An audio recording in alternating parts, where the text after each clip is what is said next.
अगर मेरे कहने पर ये जो है वो आप हिंदू कोड बिल पास नहीं कर रहे तो मुझे भी जहां पर मंत्री नहीं बनना है। तो जब इस्तीफा दे दिया तो उस समय नेहरू जी ने बड़े शौक से इस्तीफा जो है वो मंजूर कर लिया और दूसरे लोग जो थे जो ये चीज चाहते थे वो भी खुश हो गए। तो उस समय बाबा साहब अपने घर पर एक आम आदमी की तरह आ गए।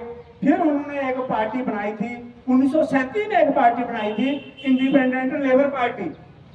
फिर बाद में उन्होंने उस पार्टी का शायद इंडियन फेडरेशन पब्लिकन कोई पार्टी इस तरह का नाम जो है उसने उसका नाम जो है वो बदला था। बाबा साहब ने वही पार्टी को मजबूत करने के लिए काम करना शुरू कर दिया। फिर हुआ क्या, 1951 में पहली लोकसभा इलेक्शन हुई।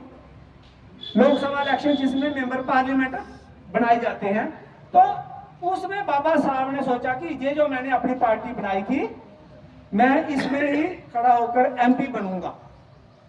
तो हुआ क्या कि जब पंडित जवाहरलाल नेहरू, गांधी और मिस्टर सरदार वल्लभ भाई पटेल और उनके जो बड़े बड़े बाबा साहब के साथ चुभने वाले लोग थे, उन्होंने कहा कि हो सकता है ये अपनी पार्टी में जीत ही जाए, क्योंकि बाबा साहब 1937 में उन्होंने जो इंडिपेंडेंट पार्टी बनाई थी वहां पर उन्होंने 12 सीटों में से 14 सीटें जो थी वो जीती थी।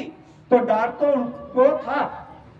उन्होंने क्या किया कि उन्होंने देखा कि इसको बाबा साहब को तोड़ना कैसे है। तो तोड़ने के लिए उन्होंने पंडित जवाहरलाल नेहरू ने अपना एक सहायक भेजा अंबेडकर के पास। वहां उसके बाबा साहब का एक बड़ा इंपॉर्टेंट सहायक था का जोड़कर नारायण साधोबा का जोड़कर। तो वो चाय भी पिलाता था बाबा साहब को बनाकर।